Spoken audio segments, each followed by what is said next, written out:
नमस्कार दोस्तों। स्वागत है आपका वन नोट क्लासेस में। आज हम इस क्लास में पढ़ेंगे नेट और जीआरएफ का एक टॉपिक है। नेट नेट और जीआरएफ का टॉपिक है। कौन सा? Teaching aptitude. Teaching aptitude. Net GRF में इस चैप्टर में क्या क्या पूछते हैं? वो पूछते हैं कॉन्सेप्ट, ऑब्जेक्टिव क्या होते हैं, लेवल ऑफ टीचिंग क्या होती है। अब लेवल ऑफ टीचिंग में क्या क्या होता है? मेमोरी, स्मृति, अंडरस्टैंडिंग, समझदारी, बोध और रिफ्लेक्टिव। और वो रिफ्लेक्ट कैसे कर रही है, मतलब फीडबैक कैसे हो रहा है उसका। करेक्टरिस्टिक्स एंड बेसिक रिक्वायरमेंट, विशेषताएं और उनकी जो मूलभूत जो जरूरत होती है वो टीचिंग में क्या होती है, वो सब हम इस चैप्टर में पढ़ेंगे। लर्नर्स कैरेक्टरिस्टिक्स, जो सीखने वाला होता है उसकी विशेषता क्या होती है। कैरेक्टरिस्टिक्स ऑफ एडोलेसेंट, किशोरावस्था की क्या विशेषता होती है। और किशोर एडल्ट की, वयस्क की क्या विशेषता होती है। जो वयस्क सीखने वाला होता है और जो किशोर सीखने वाला होता है उसकी क्या विशेषताएं होती है। एकेडमिक में क्या होती है, सोशल समाज में क्या होता है उनका, भावनात्मक रूप से कैसे होते हैं, इमोशनल और कॉग्निटिव, संज्ञान के रूप में वो कैसे, मतलब जानकारी में, अपने तर्क वितर्क में वो किस तरीके से होते हैं। इंडिविजुअल डिफरेंसेस, और व्यक्तिगत जो भिन्नताएं होती है वो क्या होती है उनमें। Factor affecting teaching related to, ऐसे कौन कौन से कारक है जो परीक्षण को या टीचिंग को प्रभावित करते हैं। कौन कौन होते हैं? वो टीचर होते हैं, सीखने वाला होता है, सपोर्ट मटेरियल होना चाहिए, इंस्ट्रक्शनल फैसिलिटी होनी चाहिए, लर्निंग एनवायरनमेंट होना चाहिए उनके लिए, और इंस्टीट्यूशन संस्थानें ऐसी होनी चाहिए। Method of teaching in institution of higher learning, higher जो लर्निंग होती है, बड़ी क्लासेस होती है, उच्च क्लासेस होती है, उनमें जो सीखने का और जो पढ़ाने का जो तरीका होता है वो क्या होता है। टीचर सेंटर्ड होता है वर्सेस लर्नर सेंटर, वो सीखने वालों के अनुसार होता है या फिर टीचर के अनुसार होता है। ठीक है। ऑफलाइन होता है या फिर ऑनलाइन होता है। जैसे स्वयं, स्वयं प्रभा, मूक, ये क्या है, ये एक प्लेटफॉर्म्स है ऑनलाइन लर्निंग के। ठीक है, इनको हम डिटेल से आगे पढ़ेंगे। Teaching support system, teaching support system में क्या क्या सम्मिलित होता है। क्या टीचिंग ट्रेडिशनल पारंपरिक है, क्या टीचिंग आधुनिक है, और ये आईसीटी के थ्रू पढ़ाई गई है। ठीक है। Information communication technology. ठीक है। इवेल्युएशन सिस्टम, मूल्यांकन सिस्टम कैसा होता है टीचिंग में।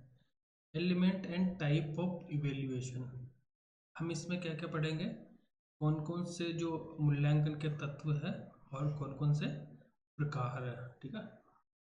Evaluation in choice based credit system in higher education, जो उच्च शिक्षा होती है उनमें जो मूल्यांकन होता है वो चॉइस बेस्ड क्रेडिट सिस्टम पे होता है। ठीक है। Computer based testing, computer CBT कैसे होती है। इनोवेशन इन इवेल्युएशन सिस्टम, और नवाचार और मूल्यांकन सिस्टम। ठीक है। ये हम टीचिंग एप्टीट्यूड, नेट और जैप का, ये क्या है, टीचिंग एप्टीट्यूड का सिलेबस है। तो चलिए हम स्टार्ट करते हैं क्लास को। इसमें होता है टीचर, टीचर या टीचिंग, टीचिंग इसको हिंदी में कहेंगे परीक्षण। ठीक है, क्या कहेंगे, परीक्षण। टीचिंग प्रोसेस का संचालन, टीचिंग प्रोसेस का संचालन करता शिक्षक होता है, ठीक है। जो टीचिंग होती है उस प्रक्रिया को कौन चलाता है, एक शिक्षक या टीचर। शिक्षण एक प्रक्रिया होती है, ये क्या होती है, एक प्रोसेस होती है, ठीक है। ये ऐसा नहीं कि एक बार में खत्म हो जाए, नहीं, ये निरंतर चलती रहती है। पर्सनल रिलेशन होता है बिटवीन टीचर और स्टूडेंट के बीच में, ठीक है। ये होना भी चाहिए, टीचर और स्टूडेंट के बीच में एक गैप नहीं होना चाहिए। कम्युनिकेशन गैप तो बिल्कुल भी नहीं होना चाहिए। एज का गैप भी मतलब एज का गैप हम मान सकते हैं कि हो सकता है, लेकिन इतना नहीं होना चाहिए। मतलब सोचने की दृष्टि से एज का गैप इतना नहीं होना चाहिए, ठीक है। लर्निंग, लर्निंग को क्या कहते हैं, अधिगम, ठीक है, हिंदी में। शिक्षार्थी सीखना होता है, ठीक है। लर्नर कौन होता है, अधिगम करता, जो सीखने वाला होता है। लर्निंग सीखना व अधिगम का संचालन अधिगम करता कर रहा है, ठीक है। जो सीखने का जो संचालन कौन करता है, वो सीखना का संचालन कौन करता है, सीखने वाला, ठीक है। व्यवहार में सकारात्मक परिवर्तन और सर्वांगीण विकास क्या होता है, ठीक है। व्यवहार में सकारात्मक परिवर्तन और सर्वांगीण विकास। बिहेवियर मॉडिफिकेशन एंड पॉजिटिव, जो व्यवहार होता है उसको क्या करना, मॉडिफिकेशन करके उसमें सकारात्मकता लाने का काम होता है, ठीक है। शारीरिक, जो शारीरिक स्वास्थ्य होता है उसका भी परिवर्तन कौन करता है, टीचर करता है। संज्ञानात्मक और मानसिक डेवलपमेंट, ठीक है। सामाजिक और सामाजिक विकास भी टीचिंग प्रोसेस में ही आता है। और सर्वैंगिक विकास, सर्वैंगिक विकास या इमोशनल डेवलपमेंट, मतलब भावनात्मक डेवलपमेंट, विकास, ये क्या होता है, सीखने और सिखाने की प्रक्रिया में ये सब आते हैं। इस प्रक्रिया में सीखने सिखाने की प्रक्रिया के साथ चलती रहती है, ठीक। अब इसके एलिमेंट कौन कौन से टीचिंग के, पहला होता है टीचर, ठीक है। दूसरा होता है लर्नर, सीखने वाला। तीसरी होती है प्रोसेस, मेथड, और कौन कौन सी टेक्निक आप यूज कर रहे हो और उसका करिकुलम और सिलेबस क्या है, ठीक है। टीचिंग लर्निंग प्रोसेस का उद्देश्य होता है, टीचिंग क्या होती है, लर्निंग प्रोसेस का उद्देश्य होता है, ठीक है। आपसे क्वेश्चन पूछा जाएगा कि लर्निंग प्रोसेस का उद्देश्य क्या होता है, ठीक है। लिखना, पढ़ना, टीचिंग करना या फिर मेमोराइज करना। इस प्रक्रिया का उद्देश्य क्या होता है, शिक्षार्थी का सर्वांगीण विकास करना होता है, ठीक है। टीचिंग का जो उद्देश्य क्या है, जो शिक्षार्थी, जो शिक्षा लेने वाला होता है उसका क्या करना, सर्वांगीण ओवरऑल डेवलपमेंट करना। शिक्षार्थी के व्यवहार में गुणात्मक परिवर्तन करना, योग्यता में क्या करना, परिवर्तन करना, सकारात्मक क्या करना, परिवर्तन करना। समायोजन उन्मुख बनाना, मतलब व्यक्ति क्या हो, रूढ़िवादी ना हो, जड़ता उसमें पनपे ना, वो क्या हो, एक एडजस्टमेंट कर सके किसी भी चीज के अंदर, वो अपने अंदर आत्मसात कर सके, इस तरीके का उसमें गुण विकास करना। समाज के लिए उपयोगी हो, वो आदमी क्या हो, शिक्षा लेने के बाद में समाज के लिए उपयोगी हो, समाज से अच्छे अच्छे मूल्यों को सीखे और समाज को अच्छे अच्छे मूल्य प्रदान करे, ठीक है। शिक्षण एक व्यापक प्रक्रिया है। शिक्षण क्या, नेक्स्ट पढ़ते हैं। शिक्षण एक व्यापक प्रक्रिया जिसमें व्यक्ति अपने आसपास के वातावरण जैसे परिवार, समाज, मित्र से जन्म से मृत्यु तक कुछ नहीं सीखते हैं। संकुचित अर्थों में शिक्षण वह प्रक्रिया जिसके द्वारा शिक्षक पूर्व निर्धारित निश्चित ज्ञान प्रदान करता है, ठीक है। शिक्षण एक बड़ी प्रक्रिया है, ठीक है। इसमें जन्म से मृत्यु तक वातावरण, परिवार, मित्र और उनसे कुछ नहीं सीखते वो, ये क्या होगा, ये शिक्षक के बारे में एक डायमेंशन है। शिक्षण कैसा होना चाहिए, हम आगे पढ़ते हैं। टीचिंग हम कैसी होनी चाहिए। वो पहला पॉइंट होता है इसका, teaching should be based on learner centric. सीखने वाला होता है उसके अकॉर्डिंग टीचिंग का आधार होना चाहिए। ये नहीं होना चाहिए कि टीचर उसके ऊपर कुछ भी थोपते हैं, ठीक है, इम्पोज नहीं करना चाहिए। वर्तमान में शिक्षार्थी या अधिगमकर्ता केंद्रित अध्ययन पर बल दिया जा रहा है, ठीक है, तो थोपने की प्रवृत्ति इसमें नहीं होनी चाहिए। शिक्षण प्रक्रिया अधिगमकर्ता की समझ और अभिरुचि के अनुसार होनी चाहिए, ठीक है, अब समझ और अभिरुचि के अनुसार होनी चाहिए। शिक्षण प्रक्रिया अधिगमकर्ता की आवश्यकता के अनुसार होनी चाहिए, ठीक है। कक्षा का डिजाइन अधिगमकर्ता की योग्यता के आधार पर शिक्षक के द्वारा किया जाना चाहिए। प्राचार्य की भूमिका केवल निर्देशन की होनी चाहिए, ना कि कक्षा का डिजाइन किस प्रकार का हो, ठीक है। शिक्षण एक कला होती है। शिक्षक की अध्यापन की प्रक्रिया में लचीलापन होना चाहिए, ठीक है। ये नहीं कि वो बच्चों को मारपीट करके जबरदस्ती से उनको सिखाने की कोशिश कर रहा हो, उसमें क्या होना चाहिए, ढीलापन, रिलैक्सेशन होना चाहिए, रिलैक्स वे ऑफ टीचिंग होनी चाहिए। टीचिंग रिजिड नहीं होनी चाहिए, ठीक है, टीचिंग में जड़ता नहीं होनी चाहिए।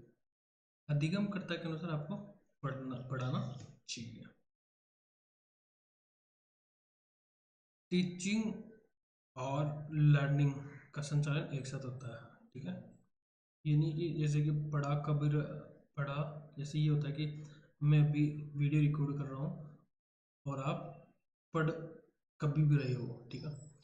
टीचिंग में क्या होता है, अ, ये आपका क्या होगा, सीखना हो गया, लेकिन वास्तव में क्या होना चाहिए, क्लास जैसे कोई ऑनलाइन चल रही हो या फिर ऑफलाइन, ठीक है, वही क्या होता है, टीचिंग का मुख्य उद्देश्य होता है। पढ़ना और सीखना एक साथ चलता है। जब मैं आपको पढ़ाता हूँ तो आप उसी समय सीखते भी हो। लर्निंग और टीचिंग, क्या बिना, क्वेश्चन है, क्या बिना टीचर के लर्निंग हो सकता है? हाँ, बिल्कुल हो सकता है। जैसे आप इस क्लास को जब भी ले रहे हो तब क्या आप कुछ नहीं सीखोगे, सीखोगे। बिना टीचर की भी लर्निंग की जा सकती है, हम स्वयं से भी अध्ययन कर सकते हैं, ठीक है। लर्निंग प्रोसेस के जो फैक्टर है वो हम पढ़ते हैं।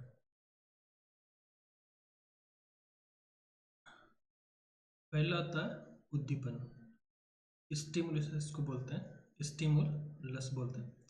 इसका मतलब होता है देखकर सीखना, प्रारंभ करना। दूसरा होता है अनिवार्य, अनुक्रिया, रिस्पॉन्स, देखकर अनुक्रिया को देना। तीसरा होता है अभिप्रेरण, आंतरिक शक्ति का विकास। इसमें क्या होता है, अभिप्रेरण में आंतरिक शक्ति का विकास होता है। पुनर्बलन, रीइंफोर्समेंट, अधिगम और लर्निंग की गति को बढ़ाना, ठीक है, पॉजिटिव करना। जैसे कि पुरस्कार देके हम क्या कर देते हैं, उसको मोटिवेट या फिर पुनर्बलन ला देते हैं कि मुझे क्या करना है, ज़्यादा से ज़्यादा मेहनत करना है ताकि मैं नेक्स्ट वाला पुरस्कार भी मुझे ही मिले। किसी तत्व के हटने की गति से बढ़ जाना, ठीक है। इनमें क्या होता है, ये जो ऊपर के जो दोनों पॉइंट होते हैं ये वाले, कौन कौन से, पहला तो उद्दीपन और दूसरा अनुक्रिया, ये बहुत इंपॉर्टेंट है। ये वास्तव में होनी चाहिए।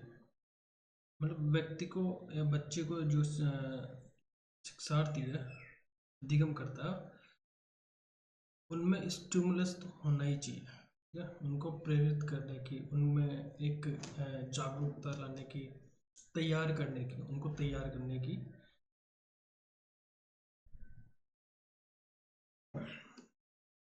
का फैक्टर होना चाहिए, ठीक है।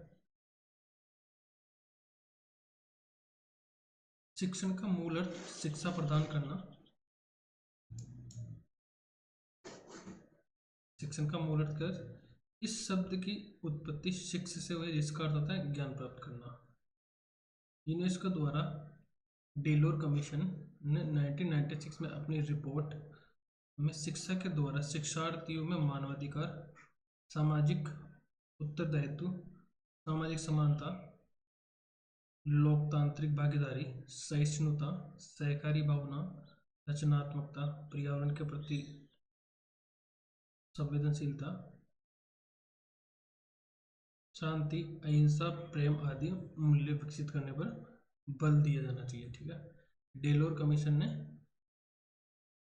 ये रिपोर्ट दी है कि शिक्षा के द्वारा शिक्षार्थियों में कौन कौन से मूल्य विकसित करने चाहिए। ये यूनेस्को के पिलर है सीखने के। इसमें UNESCO international commission on education for the 21st century advocate the strengthening of 4 main pillar of learning. UNESCO है United Nation United nation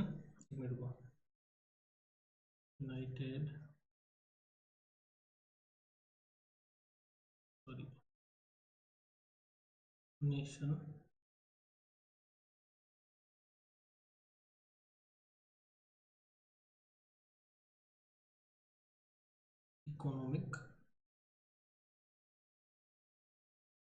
social cooperative organisation. ठीक है, इसकी फुल फॉर्म है, देख लेते हैं इसको।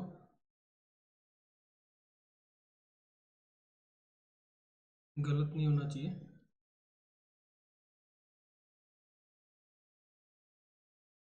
हाँ, E stand for education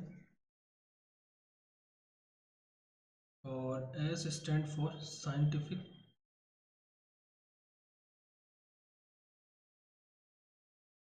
and C stand for cultural. ठीक है, United Nation Education Scientific and Cultural Organisation. इसने क्या बताया, 4 पिलर बताया। लर्निंग टू नो कि कैसे सीखना चाहिए, लर्निंग टू डू कि कैसे करना चाहिए, लर्निंग टू बी लर्निंग कैसे होना चाहिए। ठीक है, build self knowledge and be conscious of connections to nature and society, learning to live together एक साथ रहने के लिए सीखना, हमें बनने के लिए सीखना, हमें करने के लिए सीखना, हमें जानने के लिए सीखना। ठीक है, लर्निंग टू डू में क्या बताया गया है कि प्रयोजनवाद, प्रैग्मेटिज्म या प्रयोगवाद का आधार इसमें बताया गया है। ठीक है, ये सिद्धांत दिया जॉन डेवी। जॉन डेवी क्या होते हैं, प्रयोजनवाद के मुख्य प्रतिपादक होते हैं। लर्निंग टू बी में क्या होता है, अस्तित्ववाद, एग्जिस्टेंशियलिज्म कि अस्तित्व, किसी भी चीज़ का अस्तित्व कैसे हुआ है और उसका क्या काम होता है और उनके द्वारा किए गए कार्यों से क्या परिणाम होता है। ये जो सिद्धांत है ये दिया है किर्कगार्ड ने, मतलब स्वयं को खोजना। लर्निंग टू बी में learn to live together, learning to live together ये सिद्धांत दिया है, ये सिद्धांत बायोगोस्की ने दिया है। ठीक है, प्रकृतिवादी, प्रकृतिवादी कौन है, डाल्टन। प्रकृति के प्रति प्रेम करना, ये किसने सिखाया, ये जो सिद्धांत है किसने दिया, डाल्टन ने। नेक्स्ट आते हैं संज्ञानात्मक विकास की अवस्थाएं, स्टेज ऑफ कॉग्निटिव डेवलपमेंट। ये जो सिद्धांत तो जीन पियाजे ने दिया है। हम इनकी अवस्था की बात करते हैं। पहली आती है संवेदी पेशी अवस्था या इंद्रिय गामक अवस्था, सेंसरी मोटर स्टेज। इसकी जो आयु होती है 0 से 2 साल होती है। दूसरा था पूर्व सक्रिय अवस्था, प्री ऑपरेशनल स्टेज, ये इसकी जो एज होती है 2 से 7 वर्ष होती है। तीसरी होती है मूर्त सक्रिय अवस्था, इसकी एज होती है वो 7 से 11 होती है। चौथी होती है औपचारिक सक्रिय अवस्था, इसकी जो एज होती है 11 से 18 होती है। इंद्रिय की सहायता से वस्तुओं का अनुभव करना। ठीक है, इसमें क्या होता है, जो कोग्निटिव थ्योरी होती है, संज्ञानात्मक विकास होता है, उसमें क्या होता है, इंद्रिय जो हमारे दिखने वाले जो अंग हैं उनके माध्यम से या फिर उनकी सहायता से वस्तु का अनुभव करना, नकल करने की प्रवृत्ति या संकेत की सहायता से समझना, तर्क शक्ति का प्रारंभिक विकास, इसमें आता है संज्ञानात्मक विकास में। क्वेश्चन आता है कि कोग्निटिव डेवलपमेंट थ्योरी के अनुसार किशोरावस्था विद्यार्थी के किस श्रेणी में होते हैं। तो किशोरावस्था विद्यार्थी के किस में होती है, ये होती है, ये 0 से 2 और 2 से 7, 7 से 11 और 11 से 18 का बीच, ठीक है। तो हम इसमें किसको मारते हैं, किशोर, ठीक है। तो एडोलेसेंट मूर्त संक्रिय अवस्था में। लर्नर की गैर संज्ञानात्मक विशेषता क्या है बताओ, नॉन कॉग्निटिव, ठीक है। तो रिकॉल वो करता है, समस्या का समाधान, संवेदी आगतों की पहचान, ये ठीक है।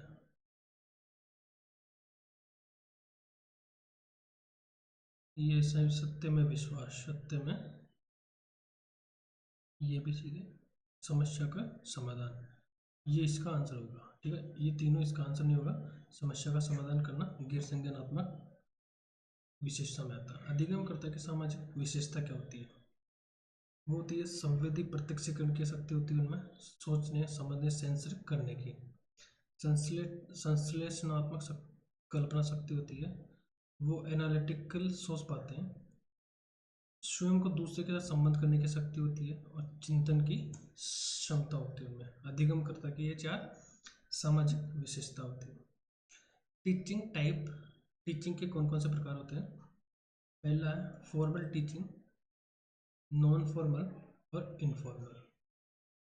फॉर्मल में क्या होता है, औपचारिक शिक्षा में शिक्षक और शिक्षण संस्थान की महत्वपूर्ण भूमिका होती है। विद्यालय और विश्वविद्यालय में इस प्रकार का शिक्षण कार्य होता है, ठीक है। इसमें पूर्व निर्धारित निश्चित पैटर्न के अनुसार पढ़ाया जाता है और इसमें लोचशीलता नहीं होती है, ठीक है। मतलब इसमें जो पहले से डिसाइड किया गया है उसको न तो हटा सकते हैं और उसमें नहीं परिवर्तन कर सकते हैं, जो पैटर्न होता है, जो सिलेबस होता है। नॉन फॉर्मल में क्या होता है, अनौपचारिक शिक्षा प्रक्रिया में हमारे आसपास का वातावरण, जैसे मित्र, जैसे समुदाय, मित्र और परिवार भाग लेते हैं इसमें। ये पूर्व निर्धारित नहीं होता है और इसमें लोचशीलता होती है, ठीक है। इनफॉर्मल, ये इसका क्या होता है, दूरस्थ, ठीक है, डिस्टेंस एजुकेशन से। ये जैसे कि हम करते हैं ओपन से जो एजुकेशन लेते हैं, कोरेस्पोंडिंग एजुकेशन, पत्राचार, कोरेस्पोंडिंग पत्रों के माध्यम से एजुकेशन लेते हैं, वो किस में आती है, डिस्टेंस एजुकेशन में, ठीक है। 34 होता है उपचारात्मक टीचिंग तथा रिमेडियल टीचिंग या उपचारात्मक टीचिंग। इसमें क्या होता है, समस्या का समाधान धीरे धीरे करते हैं, समावेशी शिक्षा के लिए आवश्यक होता है, मतलब समावेशी शिक्षा मतलब सभी को समान शिक्षा मिले और कोई भी पीछे पंक्ति में पीछे ना रह जाए, ठीक है। विशिष्ट विद्यार्थियों के लिए उपयोगी होता है, ठीक है। ये जो स्पेशल जो विद्यार्थी होते हैं, स्टूडेंट होते हैं, उनके लिए क्या होता है, बहुत उपयोगी होता है। निदानात्मक, सॉरी, निदानात्मक या डायग्नोस्टिक टीचिंग, इसमें क्या होता है कि एक एक पुर्जे को खोल दिया जाता है, उसको समझने और सोचने और समझने की कोशिश किया जाता है इसमें। तत्कालीन रूप से समस्या का समाधान करना, सूचना के आधार पर समस्या का समाधान करना, क्लासरूम के में क्या करना, टीचिंग करना, सामान्य विद्यार्थियों के लिए ये सब उपयोगी होता है। निर्देशन और प्रदर्शन, डेमोन्स्ट्रेटिंग टीचिंग, ठीक है, मतलब किसी चीज को दिखा के प्रदर्शन करके क्या करना, टीचिंग करना, जैसे कि प्रोजेक्टर के माध्यम से क्या करना, स्लाइड से या फिर चित्र दिखा के आपको, या फिर कोई प्रयोग दिखा के, या मूवी दिखा के, या सॉन्ग के माध्यम से आपको क्या करना, टीचिंग करवाना। सबसे अच्छा जो होता है वो सबसे होता है पहले डेमोन्स्ट्रेशन, फिर डायग्नोस्टिक, और फिर रिमेडियल होता है। सबसे अच्छा इसमें डेमोन्स्ट्रेशन मेथड ऑफ लर्निंग होती है, फिर उसके बाद में डायग्नोस्टिक, और उसके बाद में रिमेडियल। शैक्षिक तकनीक, जो एजुकेशनल टेक्नोलॉजी है वो क्या होती है? शैक्षिक तकनीक एक ऐसी प्रक्रिया है जिसके अंतर्गत कक्षा में शिक्षण अधिगम प्रक्रिया के दौरान उसमें सुधार लाने की नई तकनीक का प्रयोग किया जाता है। ये क्या हुआ? शैक्षिक तकनीक। इसमें क्या होता है? शैक्षिक तकनीक फर्स्ट, जो शैक्षिक तकनीक का फर्स्ट है वो हम पढ़ते हैं कि इसमें क्या होता है। पहला हार्डवेयर और मशीनें होती है, दूसरा होता है इसमें ऑडियो और विजुअल होते हैं, तीसरा शिक्षा में दृश्य श्रव्य तकनीक या मशीनों का प्रयोग करना ही शैक्षिक तकनीक प्रथम कहलाता है। ठीक है। इसमें नॉलेज का क्या करते हैं? प्रिजर्वेशन करते हैं, नॉलेज को इकट्ठा करते हैं। उदाहरण टीवी हो गया, टेप रिकॉर्डर हो गया, और ओवरहेड प्रोजेक्टर हो गया। ठीक है। ये क्या हुआ? एजुकेशन टेक्नोलॉजी का प्रथम उपागम। दूसरा जो उपागम है वो क्या है? शैक्षिक तकनीक की दूसरा जो उपागम वो क्या है? इसमें शैक्षिक तकनीक प्रथम को सॉफ्टवेयर उपागम के नाम से भी जाना जाता है। इसमें शिक्षण अधिगम के नवीन शिक्षण सिद्धांतों का प्रयोग किया जाता है। इसका प्रयोग किया जाता है साइकोलॉजी में। ठीक है। इसका प्रयोग साइकोलॉजी की थ्योरी में और स्टूडेंट के बिहेवियर में इसका प्रयोग किया जाता है। ये सबसे महत्वपूर्ण है जो कि कक्षा शिक्षण में काम आती है। ठीक है। ये जो दूसरी जो टेक्निक है वो क्लास के शिक्षण में काम आती है। नेक्स्ट आता है टीचिंग टेक्नोलॉजी। या इसमें क्या होता है? नॉलेज का ट्रांसफर होता है। जो टीचिंग की जो टेक्नोलॉजी होती है उसमें क्या होता है? नॉलेज का ट्रांसफर होता है। इसमें क्या होता है? इंस्ट्रूमेंटल, एक मिनट, इंस्ट्रक्शनल टेक्नोलॉजी होती है इसमें, अनुदेशन तकनीकी। क्लास में स्टूडेंट को किसी विषय वस्तु को छोटे छोटे भागों में डिवाइड करके इसमें पढ़ाया जाता है, मतलब बिहेवियर टेक्नोलॉजी इसमें सम्मिलित होती है। व्यवहार में परिवर्तन, मतलब प्रैक्टिकल नॉलेज, और न्यूज़पेपर इसमें पढ़ाया जाता है, बुक्स पढ़ाई जाती है, मैगजीन्स पढ़ाई जाती है, और एजुकेशनल गेम्स करवाए जाते हैं। ये इस तरीके से व्यवहार में परिवर्तन लाया जाता है। ठीक है। ये सब जो चीज़ें होती है वो किसमें होती है? ये शैक्षिक तकनीक द्वितीय में होती है, मतलब सेकंड में। टीचिंग टेक्नोलॉजी होती है इसमें, इंस्ट्रक्शनल टेक्नोलॉजी होती है। थर्ड आता है शैक्षिक तकनीक का थर्ड पार्ट आता है, तीसरा डायमेंशन शैक्षिक तकनीक की तृतीय को प्रणाली प्रारूप विश्लेषण के नाम से जाना जाता है। इसमें इन्वायरमेंटल इनपुट, प्रोसेस, आउटपुट होता है। ठीक है। इसमें इनपुट दिया जाता है और एक सिस्टम होता है जिसके माध्यम से इसका प्रोसेस करवाया जाता है। इसके बाद में इसको आउटपुट मिलता है। ठीक है। इसमें शिक्षण प्रक्रिया, उसके प्रशासन व प्रबंधन का अध्ययन एवं विश्लेषण उचित ढंग से किया जाता है। नेक्स्ट आता है टीचिंग। टीचिंग के दो मॉडल होते हैं। फिर क्या होता है?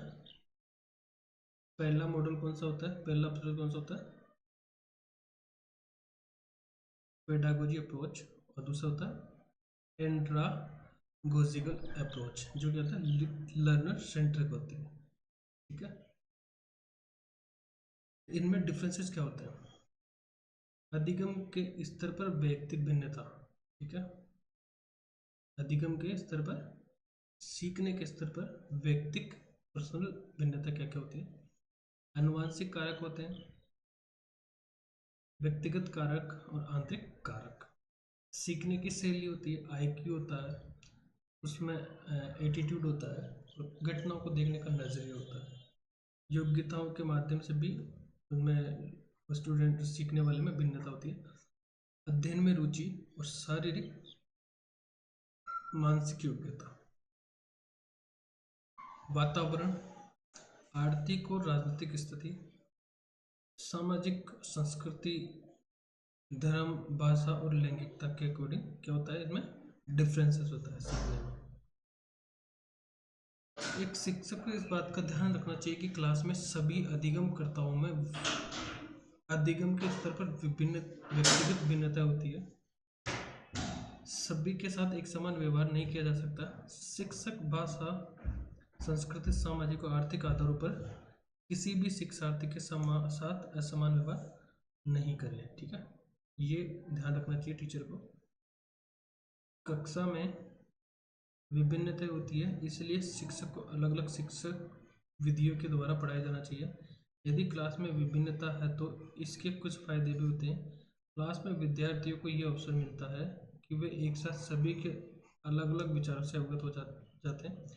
विविधता को स्वीकार किया जाना चाहिए क्लास के अंदर। ठीक है, अब क्या आता है, डिफरेंट लेवल ऑफ टीचिंग। कौन कौन से लेवल होते हैं? शिक्षण कार्य 3 स्तर पर होते हैं।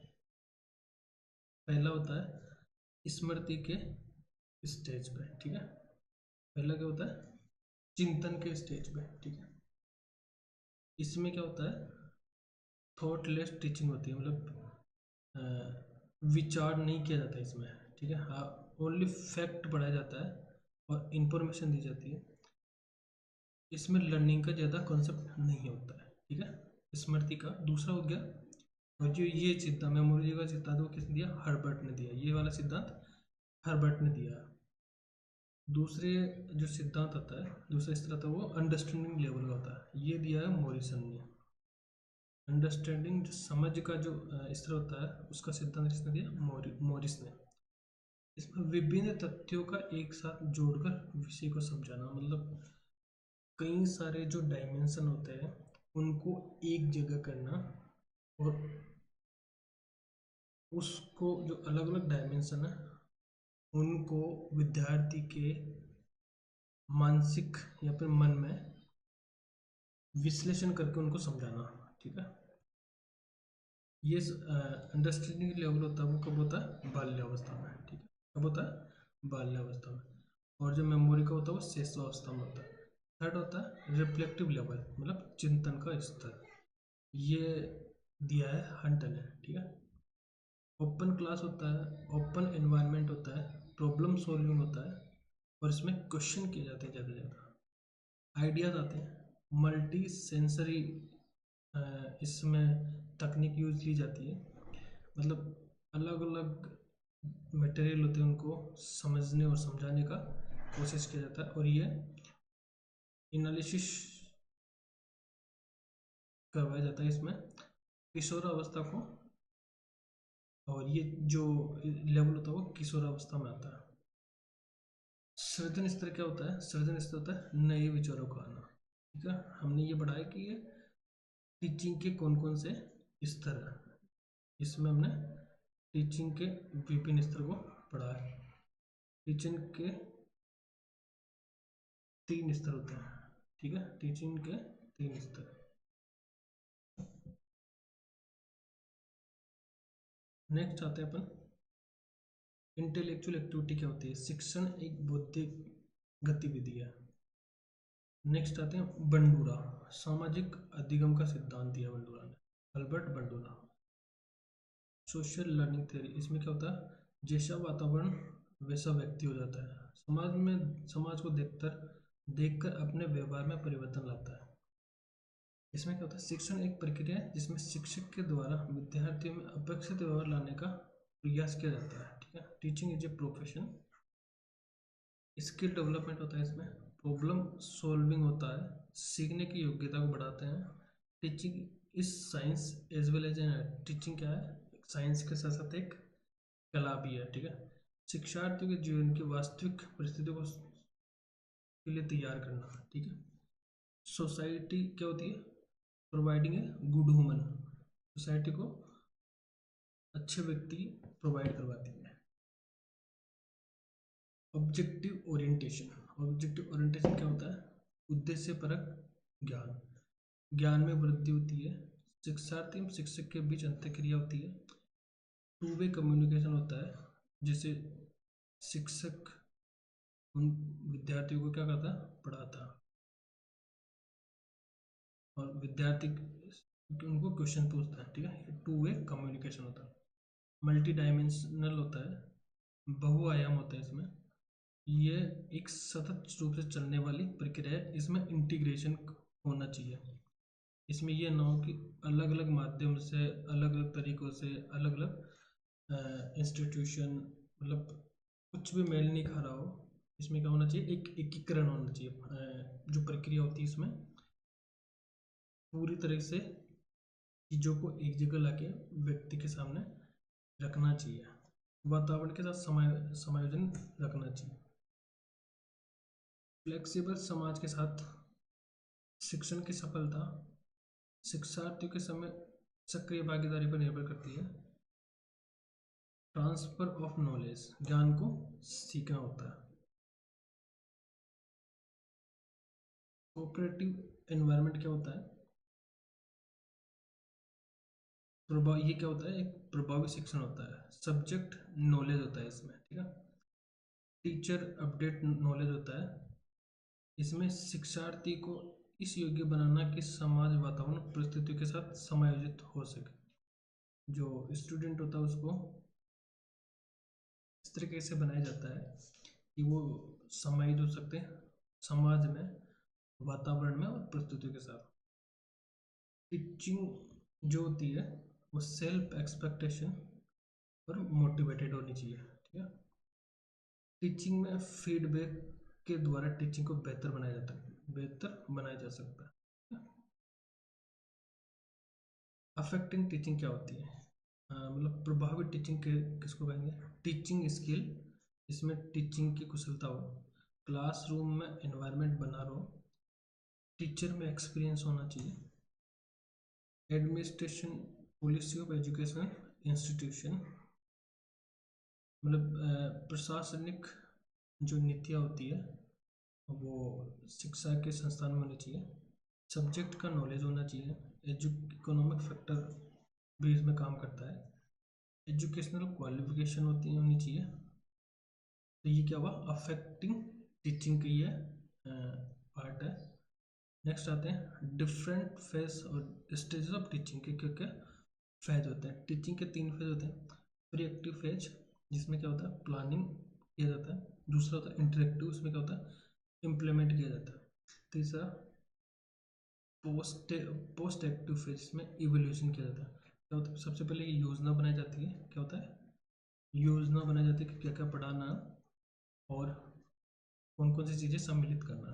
ठीक है, इसके बाद में जैसे ही एक पाठ्यक्रम तैयार हुआ उसके बाद में इसको क्या करते हैं? क्रियान्वित करते हैं। ठीक है, क्रियान्वयन या फिर क्रियान्वयन करते हैं। ठीक है, और क्रियान्वयन होने के बाद में इसका मूल्यांकन भी करते हैं। ठीक, कि बच्चा सीख पाया है, फीडबैक लेते हैं इसका एग्ज़ाम के माध्यम से। ठीक है, कि बच्चे ने ये जो पढ़ाया गया है, जो प्रोसेस की गई है, उसका आउटपुट मिला है नहीं मिला। शिक्षण की अवस्थाएं क्या होती है? शिक्षण की अवस्थाएं, टीचर की पूर्व अवस्था, शिक्षण की पूर्व अवस्था, समस्या का निर्धारण और विषय का निर्धारण हमने पहले पढ़ा है। ये इंटरेक्शन की या फिर क्रियान्वयन की। विषय का प्रयोग, संवाद होता है टीचर और स्टूडेंट का, और विचार विमर्श होते हैं। उसके बाद में होता है मूल्यांकन, ये हमने पहले पढ़ लिया है। आलोचना होती है, इसमें विश्लेषण होता है, और विश्लेषण विमर्श होता है व्यक्तिगत स्तर पर।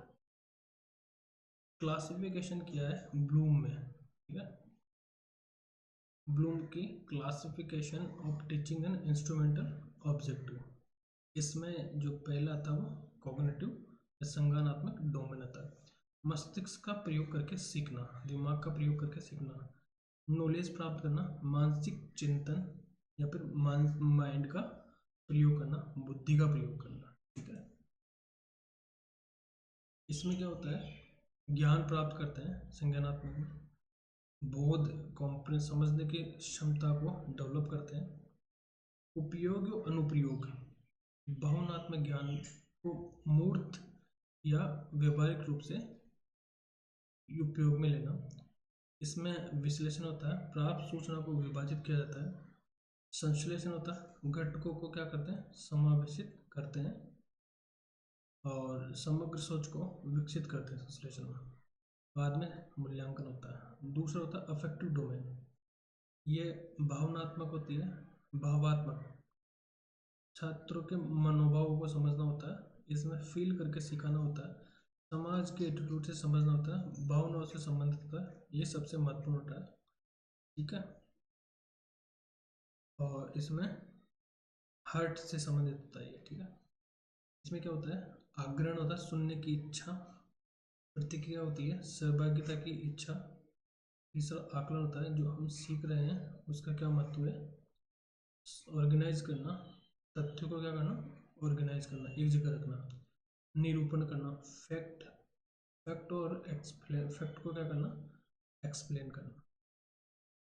थर्ड होता है साइकोमीटर डोमेन, ये ब्लूम के 3 डोमेन है।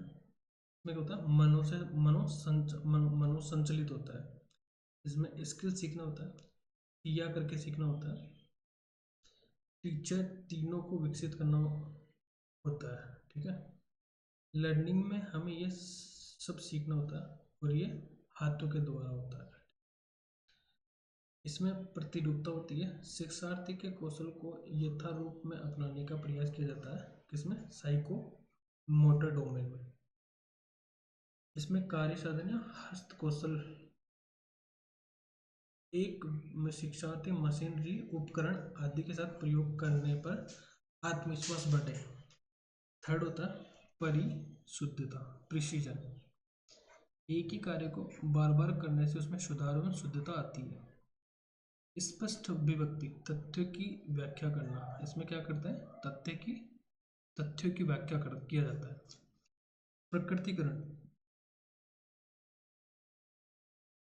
इसमें कौशल को आत्मसात किया जाता है और शिक्षार्थी अनुरूप इसको बनाते हैं, संशोधन करते हैं और नई तकनीकों को नियत करना होता है। ठीक है, इसकी प्रकृति को हमें क्या करना होता है आत्मसात करना होता है। ये हुए ब्लूम के क्लासिफिकेशन, टीचिंग और इंस्ट्रक्शन ऑब्जेक्टिव के क्लासिफिकेशन। ठीक, नेक्स्ट आते हैं समावेशी शिक्षा क्या होती है। इस शिक्षा समावेशी शिक्षा एक शिक्षा प्रणाली है, इसके अनुसार एक सामान्य छात्र और एक विशेष छात्र को समान शिक्षा प्राप्ति के अवसर मिले, जैसे शारीरिक मानसिक विकलांग, सृजनात्मक प्रतिभा वाले बच्चे, अनुसूचित जाति अनुसूचित जनजाति, निर्धन पिछड़े वर्ग के बच्चे, अधिगम करने में अक्षम, इस तरीके के क्या होते हैं इनमें डायमेंशन होते हैं। इस तरीके के मतलब जो भी हमने पढ़ा है पहला दूसरा तीसरा चौथा, इस प्रकार के बच्चे होते हैं। विशिष्ट बालक और प्रतिभाशाली बालक और विकलांग के अंदर समावेशन किया जाता है। प्रतिभाशाली अभिसारी चिंतन कर सकता है कई क्षेत्रों में, और सृजनात्मक अपसारी चिंतन नवीनता ला के द्वारा, प्रतिभाशाली और सृजनात्मकता के द्वारा इसमें इसमें सभी छात्र साथ साथ शिक्षा प्राप्त करते हैं। समावेशी शिक्षा विशेष विद्यालय कक्षा को स्वीकार नहीं करती, विकलांग बच्चों को भी सामान्य बच्चों की तरह ही शैक्षणिक गतिविधि में भाग लेने का अधिकार होता है। यह विशिष्ट बच्चों को आत्मनिर्भर बनाकर उन्हें समाज की मुख्यधारा से जोड़ती है। समावेशी शिक्षा प्रत्येक बच्चों को व्यक्तिगत शक्तियों का विकास करती है, इसमें अवसरों की क्षमता योग्यता पद के आधार पर समान अवसर दिए जाते हैं। ठीक है, नेक्स्ट है maximum of teaching, it is a statement showing general content. ये क्या है एक स्टेटमेंट, इसमें सिंपल से कॉम्प्लेक्स बनाया जाता है, नॉन से अननोन होता है, सीन टू अनसीन होता है, पर्टिकुलर टू जनरल होता है, concrete to abstract, whole to part, analysis to synthesis, indefinite to definite, empirical to rational और साइकोलॉजिकल टू लॉजिकल होता है। ये क्या होता है, मैक्सिम्स ऑफ पार्ट होता है। इस तरीके से एजुकेशन एनालिसिस टू सिंथेसिस, इसमें क्या होता है, एनालिसिस प्रोसेस ऑफ ब्रेकिंग मतलब तोड़ने का प्रक्रिया होती है, और separating out a thing into simple part, मतलब जो डिफिकल्ट जो चीज़ होती है उनको छोटे छोटे टुकड़ों में बांट के समझाना।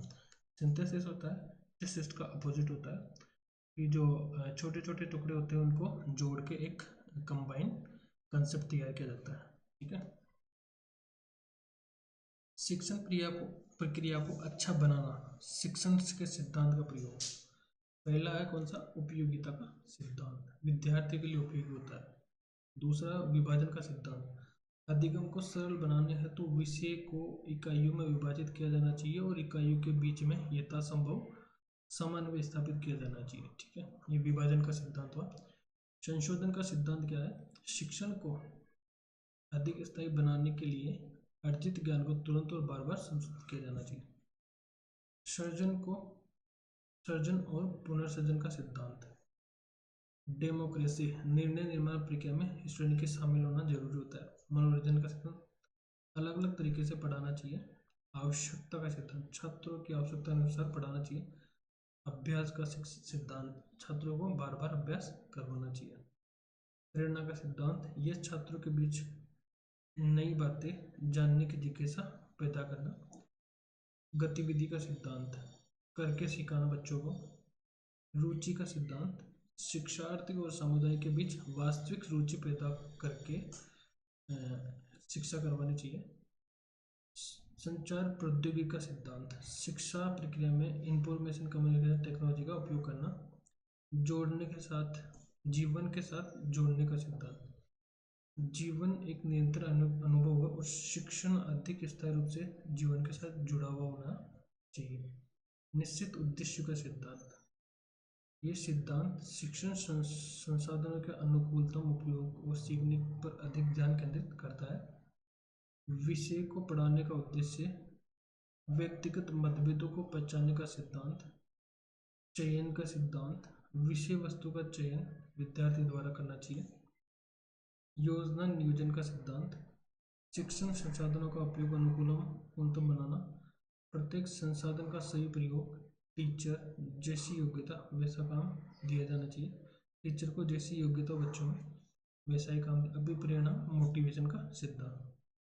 शिक्षण विधि समस्या का समाधान कौन कौन सी होती है, आगम और निगमनात्मक, इंडक्टिव टू डिडक्टिव होना चाहिए, विश्लेषण से संश्लेषण होना चाहिए और प्रदर्शन विधि होना चाहिए। ये क्या हुई, समस्या का समाधान करने की शिक्षण विधि। अब इंडक्टिव टू डिडक्टिव में क्या होता है, इंडक्टिव मतलब किसी भी चीज की शुरुआत या फिर एंट्री करवाना। ठीक है, इसमें क्या होता है, इंडक्टिव में केस स्टडी होती है, एग्जाम्पल दिया जाता है, इवेंट, एक्सपेरिमेंट, सिचुएशन और एक्सपीरियंस किया जाता है। इसमें बार बार करने की प्रक्रिया होती है। छोटे बच्चों के लिए महत्वपूर्ण होता है। ठीक है, क्या होता है, भाषा सीखना होता है। ये स्टार्टिंग की इंडक्टिव में क्या होता है, स्टार्टिंग की प्रोसेस होती है जिसमें हम किसी को प्रक्रिया के अंदर सम्मिलित करने की प्रारंभिक अवस्था होती है। वातावरण में होने वाली घटनाओं से वो सीखने लगता है। प्रयोग के आधार पर उसको सिखाया जाता है, छोटे लेवल से बड़े लेवल, माइक्रो टू मैक्रो पे। स्पेसिफिक टू जनरल में, मतलब जो विशिष्ट से जनरल में इसमें लाया जाता है। विशिष्ट तर्क वाक्य, अवधारणा, उदाहरण और व्यष्टि इसमें शामिल होती है। सामान्य, ये विशिष्ट ये तो होती है, ये इंडक्टिव में होती है। और सामान्य, निष्कर्ष, सिद्धांत, नियम और समष्टि किसमें होती है, डिडक्टिव में। ठीक है, माइक्रो किसमें होता है, इंडक्टिव, और मैक्रो डिडक्टिव। स्पेसिफिक इंडक्टिव और जनरल डिडक्टिव। ठीक है, case study, example, event, experience, deductive में क्या होता है, रूल बनाया जाता है, थियरी होता है, जनरल होता है, कंक्लूजन होता है। मतलब जो इंडक्टिव होता है वो तो क्या होता है, एक छोटे स्तर पर शुरू की जाती है और बड़े स्तर पर जाते हैं। मतलब एक एनालिसिस लेवल पे स्टार्ट करते हैं, उसको जनरल तक लेके जाते हैं। इसमें क्या होता है, rule, theory, general, conclusion, definition, law, assumption होता है। केस स्टडी होती है, एग्जाम्पल होते हैं, इवेंट होते हैं, एक्सपेरिमेंट। इसमें मैक्रो टू माइक्रो टर्म, बड़े लेवल से छोटे लेवल पर जाते हैं। और इसमें जो सामान्य से विशिष्ट तक हो जाते हैं, ज्ञात अज्ञात से ज्ञात की तरफ जाते हैं, सामान्य से विशिष्ट तक। ये हमने डिडक्टिव अप्रोच पढ़ लिया पहले। डिडक्टिव वर्सेस इंडक्टिव क्या होता है, it does not give any new knowledge, ये कोई नई नॉलेज देता। इसमें एंट्री लेवल होता है नॉलेज का, ठीक है, लेवल होता है। It is a method of verification, ये सिर्फ वेरिफिकेशन करता है और स्टार्टिंग लेवल होने के कारण डिस्कवरी करता है। It is the method of instruction, इसमें क्या इंस्ट्रक्शन दिया जाता है, इसमें क्या है, जबकि इंडक्टिव तो शुरुआत की चीज, शुरुआत का लेवल होता है, तो वो टीचिंग इसमें करवाई जाती है। Child gets readymade information make use, deductive में तो पहले से ही क्या होते हैं, शुरू में होते हैं, सीखे हुए होते हैं, तो उनको सिर्फ इंफॉर्मेशन और उसको यूज करने का ही काम होता है। और इसमें क्या होता है, बच्चे अक्वायर करते हैं पहले और नॉलेज को, information by the actual observation से। एक क्विक प्रोसेस होती है और ये स्लो प्रोसेस होती है। Encourage dependence on other sources, दूसरे सोर्सेज से क्या करते हैं, दूसरे सोर्सेज से इसको डिपेंडेंट होते हैं, ठीक है। Train the mind and give self confidence initiative, there is less scope of activity. यहाँ पे एक्टिविटी मतलब यहाँ सब कुछ तैयार होता है, तो यहाँ पे कोई एक्टिविटी नहीं होती है। It is full of activity, ये क्या होता है, कई तरीके से एक्टिविटी करवाई जाती है जिससे लर्निंग करवाई जा सकता है। It is a downward process of thought and leads to useful result, इसमें क्या होता है, जो उपयोगी रिजल्ट होता है उसकी तरफ ही जाती है।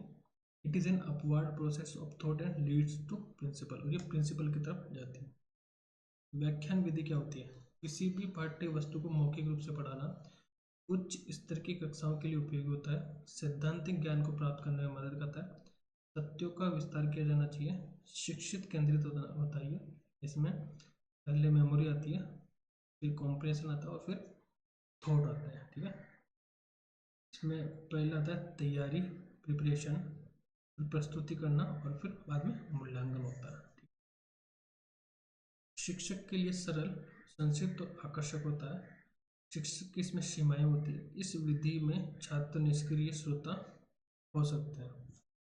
दूसरा आता है प्रदर्शन मेथड, सीखने के सिद्धांतों पर आधारित होता है। कक्षा में संज्ञानात्मक, भावात्मक और मनोसंचालन उद्देश्यों को प्राप्त करने के लिए उपयोग किया जाता है। इसमें शिक्षक का अनुभव महत्वपूर्ण होता है। इस विधि में अमूर्त अवधारणाओं को प्रभावी ढंग से समझाया जाता है। यह विधि उद्देश्य को संज्ञानात्मक, भावात्मक और मनोसंचालन ज्ञान क्षेत्र में प्राप्त करने के लिए उपयोगी होता है। पीर ग्रुप इंटरेक्शन क्या होता है, इसमें क्या होता है कि जो छात्री समूह अंत्यक्रिया होती है, एक समान आयु समूह के साथ क्या किया जाता है, डिस्कशन किया जाता है, ठीक है। डिस्कशन, थॉट का क्या किया जाता है, इंटरचेंज। अवबोध में सरलता, मतलब सीखने में क्या ज्ञान और विचार में सरलता होती है इससे। सहभागी और सहकारी क्या होता है, सहभागी और सहकारी लर्निंग प्रोसेस, शिक्षक के द्वारा प्रत्यक्ष रूप से सहायता प्राप्त होती है इसमें, और शिक्षक प्रक्रिया में शामिल होता है। सहयोगात्मक विधि में क्या होता है, शिक्षक प्रत्यक्ष रूप से शामिल नहीं होता और शिक्षक के द्वारा विद्यार्थी की सहायता की जाती है। प्रश्नोत्तर शिक्षण नीति, इस विधि को सुकराती विधि भी कहा जाता है। ये मनोवैज्ञानिक सिद्धांतों पर आधारित होती है। प्रश्नोत्तर विधि के समय छात्र सक्रिय हो जाते हैं, मतलब इसमें क्या होता है कि क्वेश्चंस के माध्यम से ही टीचिंग करवाया जाता है। ये छात्रों के ज्ञान का मूल्यांकन करने में भी उपयोगी होता है। मूल्यांकन करके विद्यार्थियों की गलतियों को बताया जाता है। समस्याओं का समाधान इस विधि में किया जाता है। समीक्षा नीति क्या होती है? इस विधि का प्रयोग किसी दूसरी विधि के साथ किया जाता है।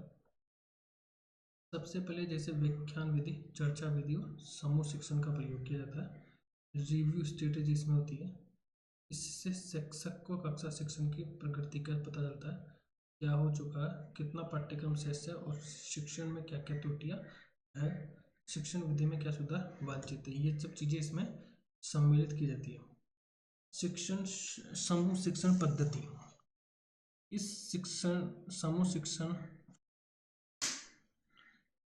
शिक्षण बड़े समूह में पढ़ाने के लिए एक परिवर्तनात्मक दृष्टिकोण है, जिसमें 2 या अधिक शिक्षकों के द्वारा समस्याओं का समाधान किया जाता है।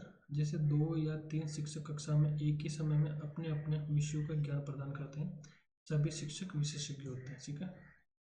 समूह परिचर्चा, ग्रुप डिस्कशन क्या होता है?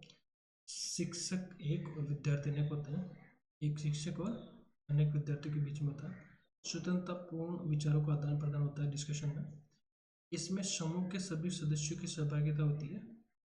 इसमें प्रशिक्षुओं की गहन सोच को विकसित किया जाता है।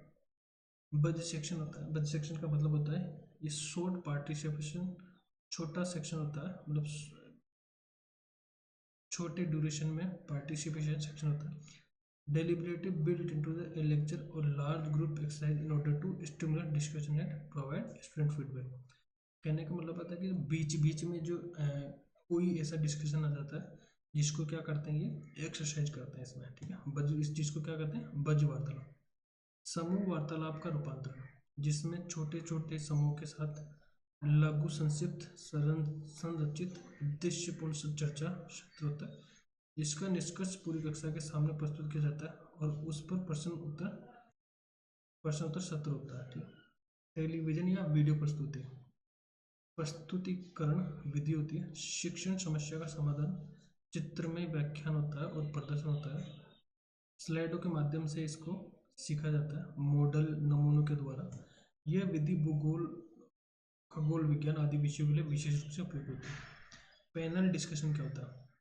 एक पैनल में 6 से 8 व्यक्तियों का समूह होता है जो विषय में विशेषज्ञ होते हैं।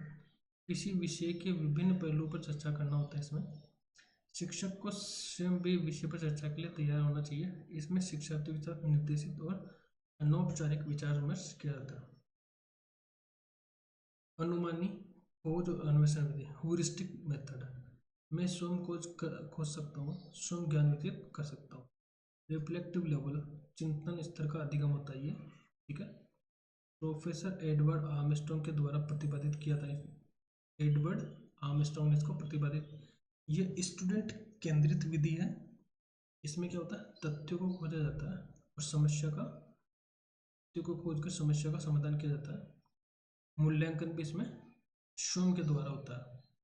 ट्रायल एंड एरर होता है, गलती करके सीखना होता है, कोशिश करके सीखना होता है। इसमें कोशिश करके सीखना ह्यूरिस्टिक है ये। ठीक है। नए सिद्धांतों की खोज होती है।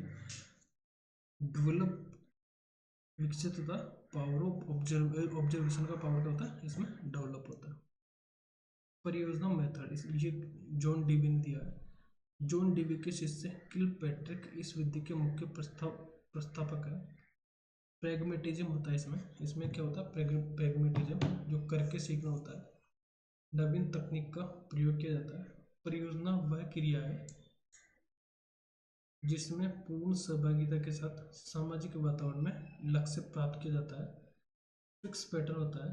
फिक्स पैटर्न में करके नहीं सीखा जाता है, कैसे भी इसको क्या किया जा सकता है? सीखा जा सकता है इसको। छात्रों के समक्ष एक समस्या प्रस्तुत की जाती है। छात्र उसका हल निकालने में एक निश्चित अवधि तक के लिए प्रयास रहते हैं। शिक्षक उनके मार्गदर्शक बन सकते हैं। इसकी एक निश्चित प्रारूप में रिपोर्ट भी बनती है।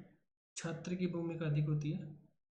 प्रेगमेटिक प्रेगमेटिज्म जो वर्ड है वो किसने दिया है? सबसे पहले सीपी पियर्स ने दिया है। ठीक है। और जो प्रेगमेटिज्म जो सिद्धांत हुआ जॉन डेवी, और जो प्रोजेक्ट मेथड वो किसने दिया, किलपैट्रिक ने, ठीक है। अनुशिक्षण ट्यूटोरियल विधि, शिक्षण इस प्रविधि के द्वारा छात्रों का उनकी आवश्यकता के अनुसार मार्गदर्शन करता है। व्यक्तिगत रूप से समस्या का समाधान होता है। इसमें छोटे छोटे समूह में शिक्षण कार्य होता है।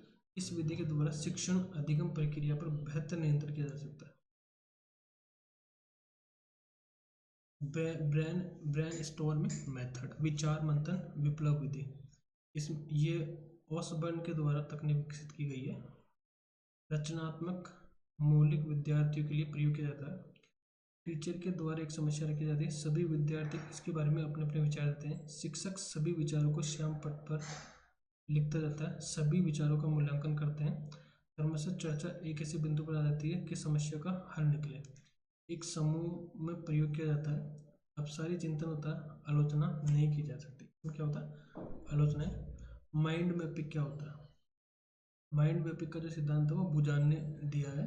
Buzan popular the idea of mental literacy, मस्तिष्क का अध्ययन करके विद्यार्थियों का अध्ययन किया जाता है, समस्या का समाधान किया जाता है। कंसेप्ट मैपिंग, ये इसने दिया, आशुबेल ने ये सिद्धांत दिया है। एक concept mapping is a visual organisation and representation of knowledge, विषय वस्तु का व्यवहारिक ज्ञान और संकल्पना निर्माण होती है। ब्लेंडेड लर्निंग मेथड, ये क्या होता है, मिश्रित लर्निंग मेथड होता है। एक साथ एक से अधिक शिक्षण विधियों का प्रयोग किया जाता है। फ्लिप्ड मेथड, हायर एजुकेशन में इसका उपयोग किया जाता है और समस्या का समाधान इससे किया जाता है।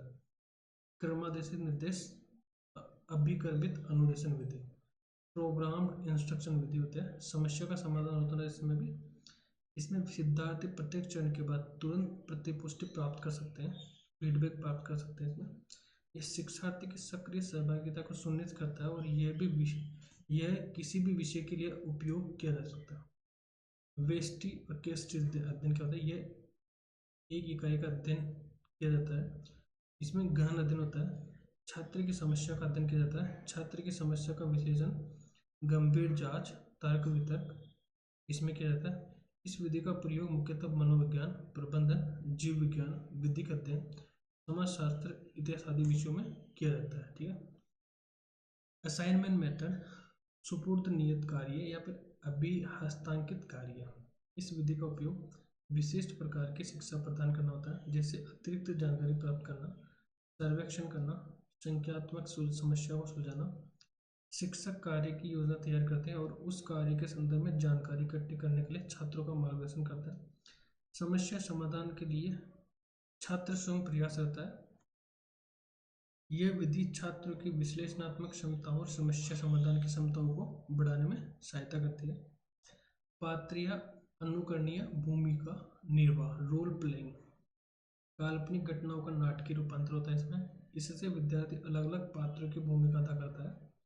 यह विधि समूह के प्रत्येक सदस्य की सहभागिता पर बल देती है। इस विधि में तुरंत फीडबैक मिल जाता है, ठीक है। तो ये क्या हुआ, टीचिंग एप्टीट्यूड अपनी कंप्लीट हुई। वीडियो को एंड तक आने और लास्ट तक देखने में आपका धन्यवाद। इसी के साथ साथ आप चैनल को सब्सक्राइब और वीडियो को शेयर कीजिएगा। धन्यवाद दोस्तों।